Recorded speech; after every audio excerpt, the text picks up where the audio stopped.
Welcome, reanimated fans, to this week's episode of our podcast. I'm H.A. Conrad here in Brooklyn, coming to you, as always, from my tiny little studio apartment. On the West Coast, joining me is my intrepid co-host, not in a studio apartment, but maybe in other environs that have challenges, Stuart Tiffin. Hello, Stuart. My main challenge this morning, and I have to whisper this because... You're going to jinx something. The walls have ears. We totally put our kid to bed last night with a tooth under his pillow and 100% forgot to go and do our jobs. And so we woke up very disappointed. Oh, no. We have to make it right, H.A. We have to make it right. Oh, man, I'm so sorry. It's a parenting moment of shame, to be sure. I don't think so. I think you get a pretty, I think you get a do-over. It's okay. Is there like a 3-day window that this... Okay, my recommendation is to have it discover something that fell under the bed, that they came. The tooth was still, I mean, we've got to do it. We need a mulligan on this, so. All right. Well, I guess he gets lots of cash this time. It's like a $20 bill. Yeah.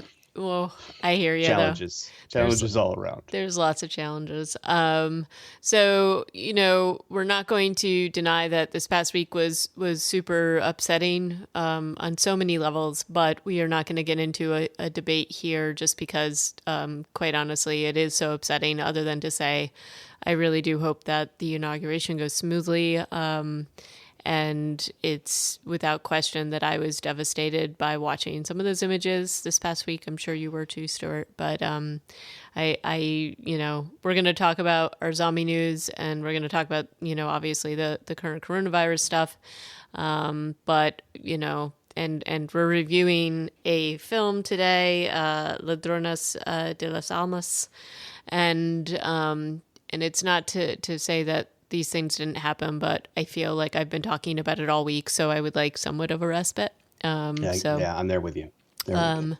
Other than to say, I really do hope things change for the better, and maybe that this is a wake-up call that we need to protect our democracy. In any case, kudos to all the members of Congress who did get the job done and certified the vote. So that was definitely felt like a bit of a West Wing moment. I stayed up all night to watch it. I don't know if you did, Stuart, but it was good to watch it happen and get the job done. So, in any case, in coronavirus vaccine news, there are some bright spots. One is that the newer mutations, it has come out that the vaccines appear to be effective against those mutations that we have seen. The more contagious strain that we've seen coming out of the UK, and apparently also now another out of South Africa. But the mechanism by which the Moderna and Pfizer vaccine work has shown to be effective, which is great news. And weirdly, I mean, there's been a lot of issues here in New York. I don't know how it's been going in California, Stuart, but I've seen news across the states. Just the distribution has been lacking in sort of getting where it needs to go in enough time and getting to the people it needs to get to. New York, as of Monday, is opening up the vaccines to another group, and it looks like the Biden administration is basically unleashing all of the vaccines. So before they were holding, not the Biden administration, but the government was holding back some of the doses to guarantee that there would be second shots, but basically they're opening up the floodgates at this point. And every state is in charge of this. I'm hoping after the inauguration that there will be better distribution. At least here in New York, right now it's just healthcare workers, frontline workers, and residents of nursing homes. I think as of Monday, they're opening up more mass vaccination sites, and it is people over 65, I think. Over 75, and some with health conditions, so they have not yet released what those health conditions are. In addition to the health care workers and frontline workers here in New York. That said, it appears that depending on the hospital, it's really tough to get the shot. There's been no sort of controlled way that they've been distributing it. And I have heard from some of my friends that are doctors and things like that, that it really was like, hey, you just got to get in there and do it and kind of fight to get it. Depending on the hospital you were in, apparently some hospitals were better than others. So we'll see how this goes. But I am hoping that it gets better and that more shots get put in people's arms, basically. How's it been going in California? It's, well, I can't speak for all of California, but Sonoma County has vaccinated about 1% of the population, and that's all in the top tier health and EMS and first responders. And then they'll go to skilled nursing facilities, congregate living, residents, and staff. And I think they're getting close to being done with that. And then they're supposed to start on the 75 and older beginning of February. Yeah. Is, I think, the estimated time for that. And then there was a whole thing last week, last weekend, last week, no, it was last week, where a neighboring county, Mendocino County Hospital there, had an issue where they figured out they had 800 and something thawing doses, which I assume was probably Pfizer. Yeah. And so the call went out to everybody who worked at the hospital or clinic or wherever sent out, I think, probably a few text messages. And I was one of those people because I have a friend who works up there, and raced up to like an hour away to Ukiah to try to see if I could get my parents doses, a dose, I guess. And it was all gone by the time we got there. But it felt like it was insane. It was just insane. And what I learned from that was, you know what, it's probably best to just wait, because it was there were I don't know, there were a lot of lines, a lot of cars, a lot of people, and everything was fine. Everybody was cordial. Everything was safe, but it did have a tinge to me of the book we read this summer that we never reviewed, Survivor's Song. Yep. There are some hospital scenes early on in that book, and it was nothing like that. There were no police presence, but there were lots of lines of people. And I think if this virus was more deadly, what it showed me, though, was that there are lots and lots of people who are eager to get the vaccine. Yeah, and that's good news, and that's very good news. Yeah. But so one of the things that I saw, I just saw on the sort of overall reporting on the states handling the vaccine distribution. Florida especially has been having a difficult time, and there has been a lot of criticism of how they are rolling it out. And so technically people were supposed to get appointments, and basically if you had the first come first serve is what I understand. Well, so people thought they had to get appointments immediately. Every place was sold out, of course, and booked up with appointments. And then they set up sites in like a few different stadiums, and people just camped out. And apparently they just gave it to everybody who camped out, and a lot of those people were not people who were supposed to necessarily be getting the vaccine. And then the people who really needed it were saying some of the same things, that they were like, you know what, we sat and waited in line. We're worried that, and obviously a lot of these people were like in cars and things like that.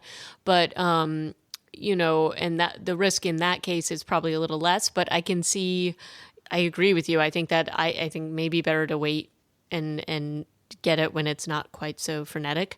At least in New York, once they do have a critical mass of vaccines, they plan to keep those centers open 24/7 is what they've said. So maybe, but you have to have enough vaccine to do that. You know what I mean? Like there's, you can say that all you want, but unless you have the doses, it doesn't make sense. So I think they were saying that for future planning, that's what they're going to do.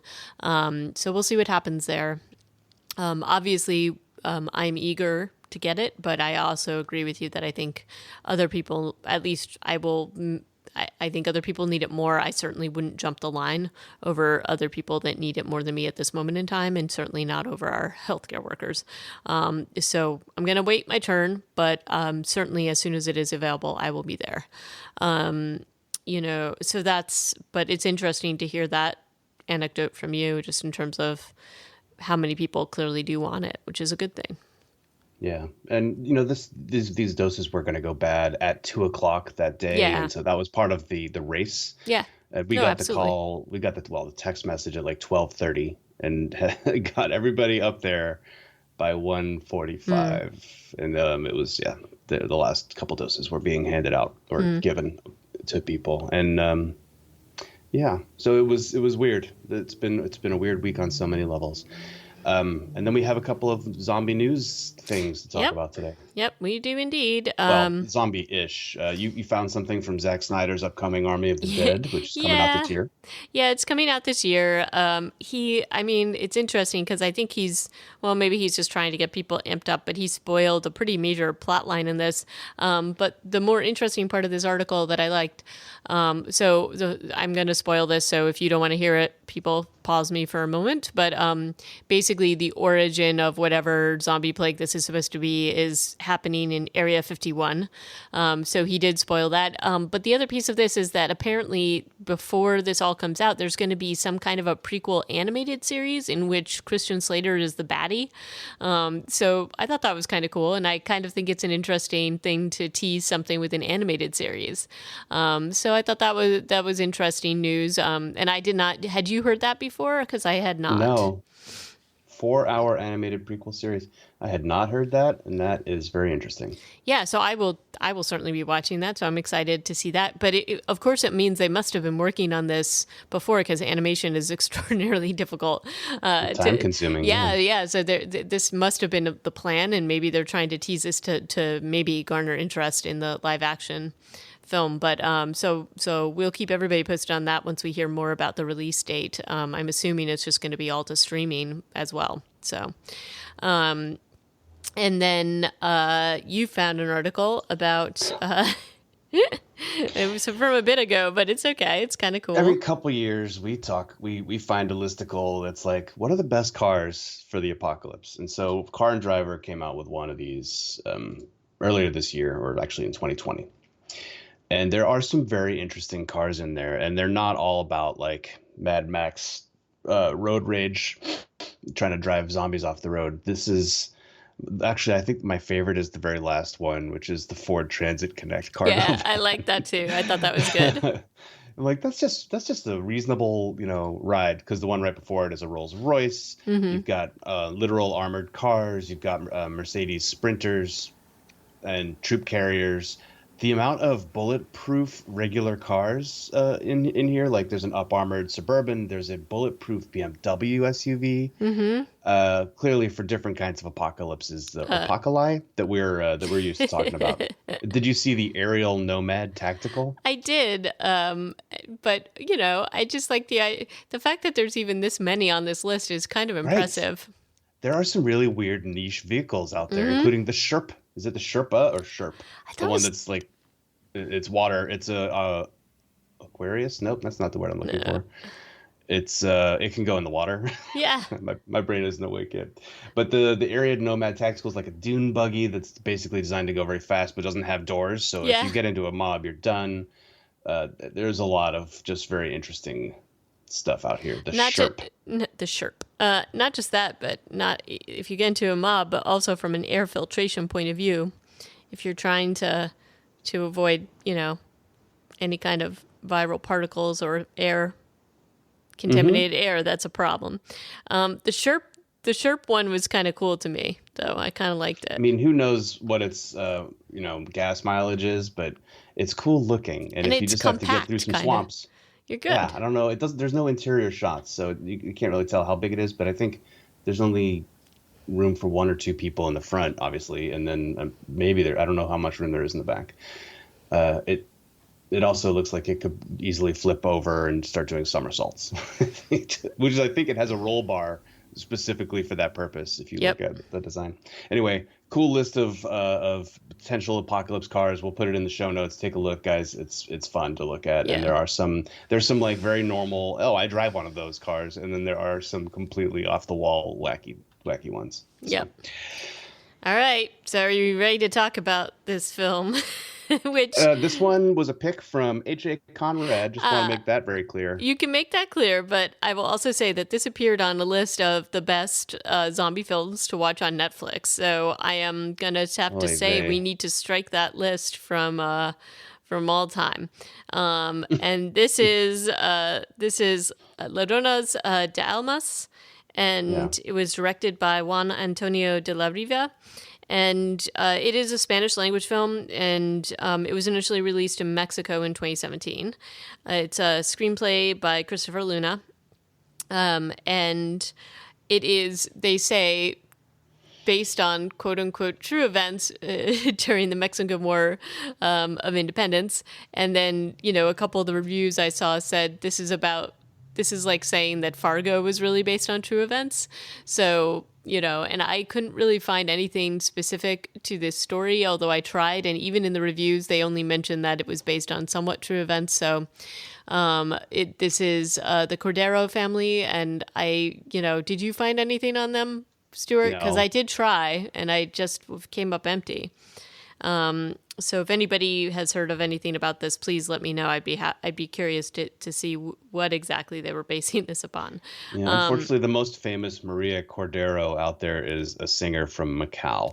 So, Also, a reporter though that unfortunately was assassinated recently. wow.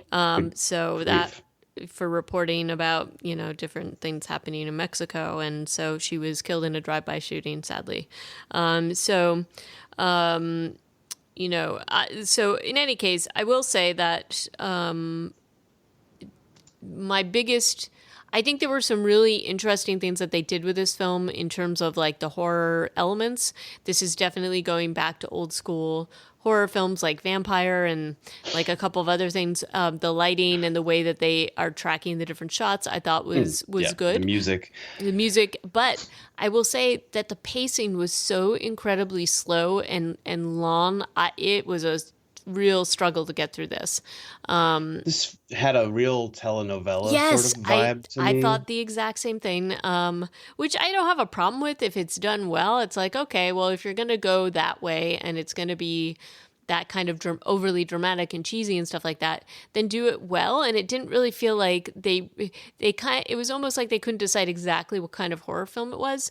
Yeah. But I will say that this got some incredibly good reviews, not just on this list that I saw, but on, there was like quite a few people that brought this up as one of the better films that came out of the horror genre that year, which I'm struggling to see that. So this is, I guess, maybe not my cup of tea. I think maybe if you're really into like classic horrors, you can appreciate the notes that they're trying to have resonate with the audience. And I did like certain elements of this. Like the premise of this film is that there is the Cordero estate, which is occupied by the family and some of their servants. And this group of, this group of are like soldiers, I guess, or kind of insurgents, kind of. They definitely feel more like bandits than soldiers But at they any kind of point. Even say, when they unveil themselves later in the film as being royalists, which are like the right, most official version of soldiers, they right. still feel like bandits the entire film. They Yeah. do, and I think that's intentional. And there's also a lot of double speak here because and some subterfuge because I think they don't want the family to know that they are what they're after. But even in the way they sort of talk at the beginning, where it's like, oh, I'm not your lieutenant, and there's things like that happen. So you have the feeling that they are playing both sides of the game here. So they have come into this area, and this is the other thing, they keep saying we're looking for that thing, which I thought was hilarious because they keep basically, it's like, okay, well, clearly you're looking for money or treasure or something, like just say that. It's not like it was, you don't know what their intentions are initially. Like you get this idea that they might be looking for other people that had disappeared before, but Well, they're then looking specifically for one right, ranch or hacienda, right. but they're not sure if they're in the right place at the Right. beginning. And But the idea is that they're coming after other people that they know that have gone before, and then also looking for quote unquote that thing. And they even say this, go around and look to see if you can find food and also that thing. And so there's like these really just humorous moments. And I think that that's probably intentional. Like, come on. But they I thought that some of the actors were okay and kind of hilarious in an overly dramatic kind of way. The women that play the sisters are pretty. Like that's the thing. It's like I think it could have been even more creepy, but you don't get to really know exactly how creepy they are. I don't know. It just felt like they were pulling a lot of punches. Yeah, it felt like they wanted the sisters to be creepier than they were, or more Right. with more like what is that? The short blurb from the film. It's Just like like they have macabre advantage, and I don't feel like they do. no, I feel like Their they're macabre advantage is that they are okay with stabbing and biting people's tongues and earlobes off, but they don't actually have like supernatural defenses other than they have one zombie, and yep. he seems pretty tough. He takes care of a few of the bandits throughout the course of the film, but it's not exactly the upper hand that the No. film kind of wants you to think that they have. Well, and also the upper hand is not necessarily theirs that they have. It's more like their servant that came from Haiti that figured, that came with this knowledge. And Well, clearly he passed it along to Maria at some point. he did, but he's the real person that had the knowledge. You know what I I mean? think, Like, and I think that guy's Harding Jr. is the name of the actor who played Indalacio in Indalacio, and he does a decent job. oh He no, kind I of liked him a barks. He lot. barks a lot of his dialogue, but he's a real he's an important character for this film and does a decent job. And then as far as the other Torquato, the guy who plays the lieutenant, I think was also a decent actor. And I guess Augustin, what's their last name? Cordero. Like it has gravitas and everything, does a decent job, but there's just otherwise I feel like the performances are really, really working on like, oh, I'm intense. I'm Yeah. really look at how intense I am, and it doesn't really work for me most of the time. Although I will say that Harding Jr. actually is Haitian and Yeah, moved well, to Mexico when he was a young boy, so he's right. actually kind of Maybe he it's his true story it that is his he's. somewhat his true story. But so I liked him. I liked his, but it's also you only have so much to work with. Like he didn't have a ton of dialogue. He had some of Yeah, the exposition insert. You got that with him, but yeah, the women actually don't have a ton of dialogue. They have a few dialogue in general is sparse in this whole film. yeah. And so I think that's part of why it felt somewhat draggy to me in terms of the pacing. And, they don't like, I kept waiting for things to become more horrific somehow. Like you have the big setup where you have this group of men, they've come to this sort of abandoned or what feels like a bit abandoned and rundown estate. They see that there's this tiny group of people living there. They get, they're like, okay, we're going to stay the night. But there really is, like, there's no food there. They set it all Like, up. what is the deal with the no food? Yeah. Like, they set it all up. Well, I think the idea is that the royalists before took it all Yeah, and but basically, how are they how are the living? Corderos living there? Like, if they have Right. zero food. Right. Or they're hiding it or something. But in any case, this sets up and you hear like these sort of, they get warnings not to wander the estate at night. They don't listen to them. You get I don't know, like they just set this up and then it just kind of just is I couldn't even call it a slow burn, honestly, because it just doesn't go anywhere, or it doesn't feel like it goes very slowly places. And we have a few sort of flashbacks where we see how the family was treated prior to their arrival by the first group of royalists that came through. And, you get the idea of where things happen and eventually we get to the crux of the whole matter, which is that they eventually create this zombie to guard the treasure. And this one thing is taking people out, but not as much as say the daughters are, because the daughters are just basically taking care of business. And I just felt like they missed an opportunity to make this really cool. And I don't need to have never ending sort of gore scenes, but it just felt like it was so slow. Yeah. And Think about Roberta taking out I don't know the guy's name, but the albino guy. oh yeah, That happens really early in the chronology. You don't really know that she's done it until much later. right. But and he not for no reason, like he is assaulting her. Mm-hmm. But she's also been throwing him some really come hither looks Yep. while right beforehand. So it was a little bit odd. I'm not sure like what the tale they're trying to tell there. Mm-hmm. Um, but she kills him before they've really done anything wrong, big picture. The guy is assaulting her, like I said. He should have been beat up and left there, maybe not murdered. I don't know. I felt Uh, like that murder happens. I mean, Cecilio is dead by then, yes, but he yep. was killed by a zombie and not the family. So maybe none of it, it all adds up to everybody's gonna die anyway. But I just thought like weird. Also, she doesn't have hardly any lines. She just brushes her hair and then has really like she has great makeup Yeah. for the rest of the film because the blood on their mouth looks really interesting. Almost looks like she's a zombie.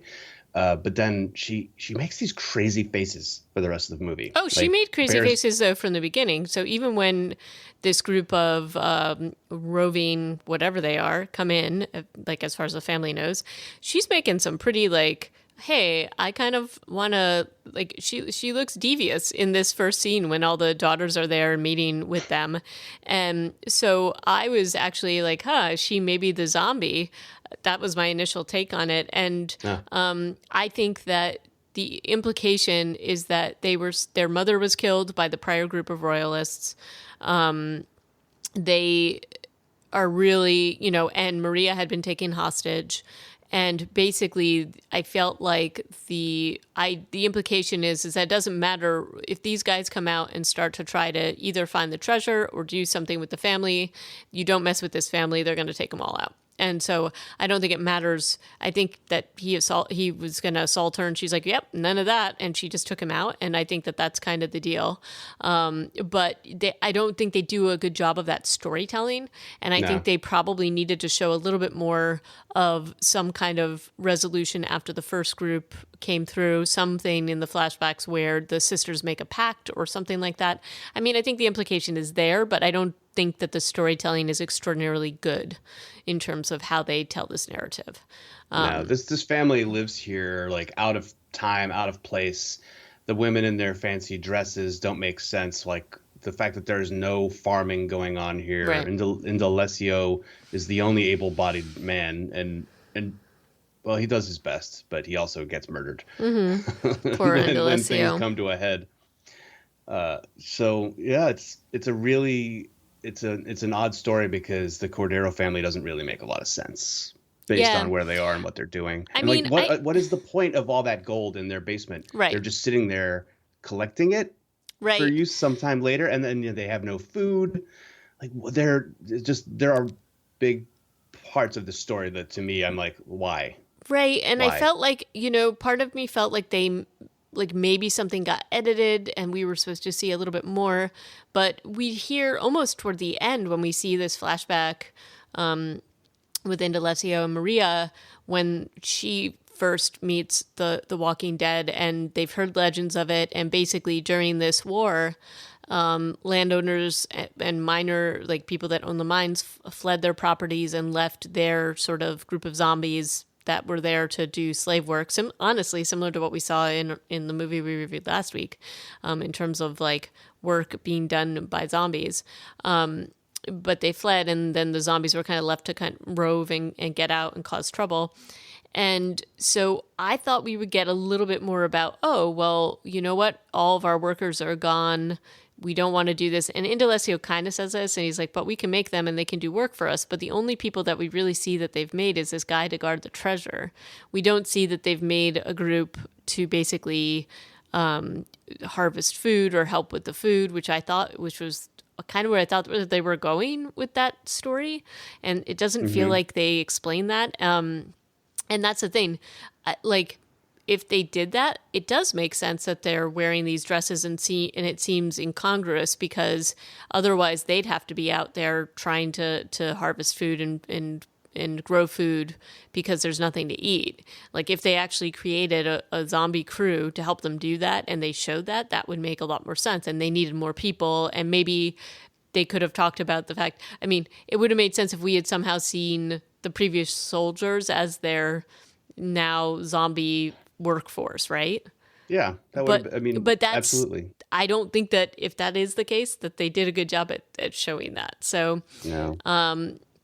but I think that there were opportunities here that they missed, and it honestly felt like they were setting things up for like a sequel. Just even in the end scenes, it just shows this ominous sort of shot of the three sisters looking Oh God, weird Roberta and again is ominous. mad mugging the camera in It that was scene. crazy. She just makes the craziest faces. That Yes, actor, she that does. Natasha. You Yeah, can't and then say there's she's not Ignacia. expressive. Precisely.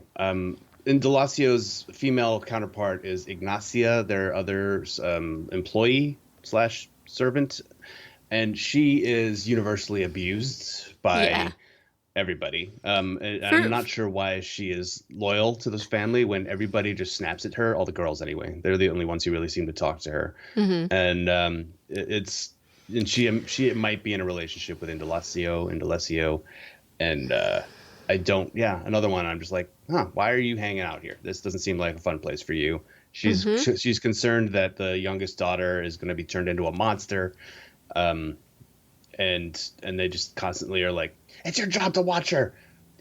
Get out of here. Be quiet. Well, not just it's her job to like, but she's a little too busy scrubbing down the walls with this like kind of dark narrative that that Camila keeps drawing on the walls and apparently keeps doing this and basically shows them exactly what's happened and shows zombies coming to life and all this kind of thing. I mean, the woman has some that's a pretty big chore, especially given that there were no Sharpies back then. But that's kind of how it looks like they were put in there, right? It looks like she took a Yeah. Sharpie and did all this graffiti on the wall. And given that there's only like 5 people here, it feels kind of odd that Camila is even able to get away from anybody. It should be easy to keep track of her. It's not like she can disappear into a crowd or into some kind of, like it just doesn't make any sense. So I wasn't fully understanding that part either. And then there's the other stuff with the dad, which it almost felt like, why was he even there? I don't know. He's just in his wheelchair. He's, you know, just not really useful. Definitely not useful. Doesn't really serve much of a story point other than to be like a reminder that they are unprotected, and so they have to look out for themselves. But yeah, no, none of it makes sense to me. I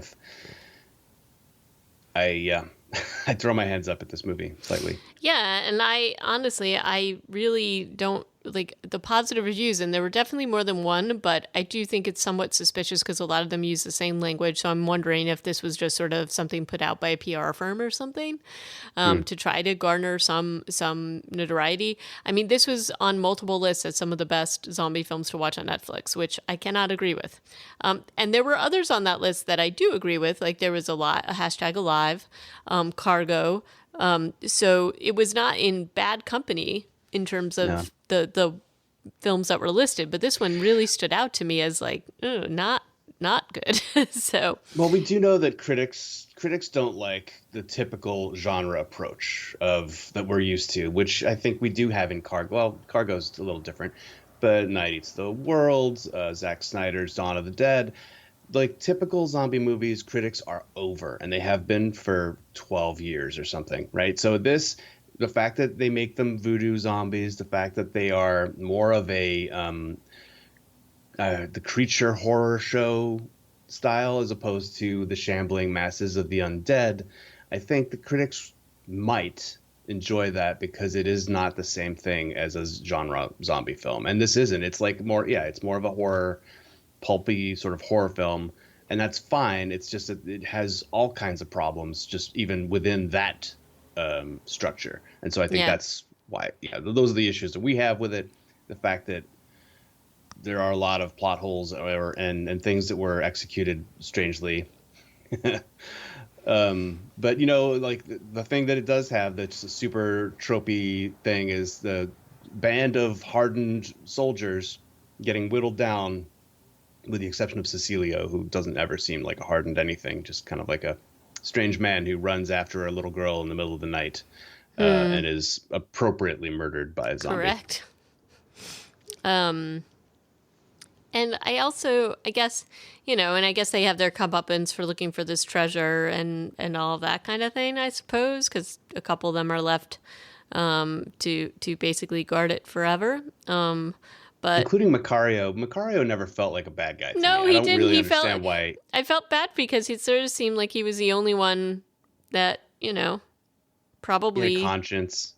he did a couple of bad things, and he did take off after the little girl and told her she was bewitched and wretched. Well, no, he told her, like, you're not safe here either. Let me get you to safety. Yeah. And then she bites him, I and know. he spends a long time telling her that she's wretched. Yeah, it was that scene. Yeah. The lighting, it was just like, all right, put up the blue uplighting on the sides of the building and put a giant spotlight over the little girl.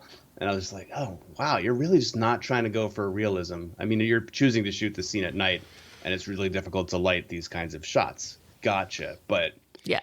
throwing the blue lights everywhere, and it was too much. It was a lot. Holly watched the second half of this with me, and she was just like, yeah, this is really bad. Yeah. So, a non-zombie fan also agreed that I this know was better. not a I know good film. better than to ask Bill to watch, any of this stuff. But every once in a while, there will be something that usually, if it's in like the humorous side of things, he's okay about that. But this kind of thing, forget it. Although I doubt he would have even been scared by this. I will say, though, it was nice to see some classic practical effects. I did like some of the blood effects. I thought those were pretty good. Mm-hmm. I thought the costuming was good. And again, had the script been tightened up a little bit and the storytelling tightened up, I think this could have been really successful. And I see hints of it here, but it's definitely, this is not my jam overall in terms of the types of horror films I enjoy. Definitely not going to go into the vault of our favorite movies. I guess what I'd like to say is I'm sorry, Reanimated listeners. And I'll apologize for all of Reanimated for this one. I think that, if you didn't watch it, you don't need to unless you're really into torture. That's true. And wasting time. And that's okay too. I'm not sad that I watched it because I do think that some of the elements were kind of cool and I would like to see more if they could do this a little bit like more successfully. I do like seeing horror films come out of different countries and the different styles, definitely. So I think that's a positive thing. But yeah. There's no doubt that that's something that we enjoy, and we've reviewed lots of foreign films, and this felt like something that Mystery Science Theater might have enjoyed to review or to give their treatment to, in a way. Like there were elements of this movie that felt like something that they would get into. Yeah. I will tell you that despite our review of Zombie Child from last week, I kept going back in my head to that one creepy scene where they're together and the character says, "I'm going to eat you," to the other character, and I will admit that stuck in my head and freaked me out enough. Like I was like, all right, that was a pretty successful scene. I don't know why that got into my head so much, but that one. So you sometimes find things even in films that you're not necessarily all on board with that are successful, and I think that in this case, I didn't have any of those moments, but I was left wanting this to be better. So. So I think, I would give this director certainly another chance, but I would want to see a little bit more. And interestingly, some of these reviews, I don't know if you saw all of them, were calling for multiple sequels, which I was like, I don't know that that's necessarily warranted. I'm okay stopping here. But I thought that was kind of odd. But wow. Yeah, right. Well, so next time we're going to do something. We have no idea what we're in for with this one either. Haven't read any reviews. It's not on any lists that I've seen. We're going to be reviewing a film from Hulu called Feral, and it's not produced by Hulu, but it's on Hulu. And so you can join us again next time on Reanimated when we delve into that film, and hopefully it'll be change the paradigm that we've been looking at of material lately. So you can let us know if you've seen Ladronas de Almas and you want to tell us your impressions. You can do that on Twitter at ReanimatedPcast. You can email us at reanimatedpodcast@gmail.com. And you can see those wacky apocalypse cars on our show notes at reanimatedpodcast.com. Yeah. And thank you again for listening. And until next time, ciao and stay safe, everybody. Thanks. Bye.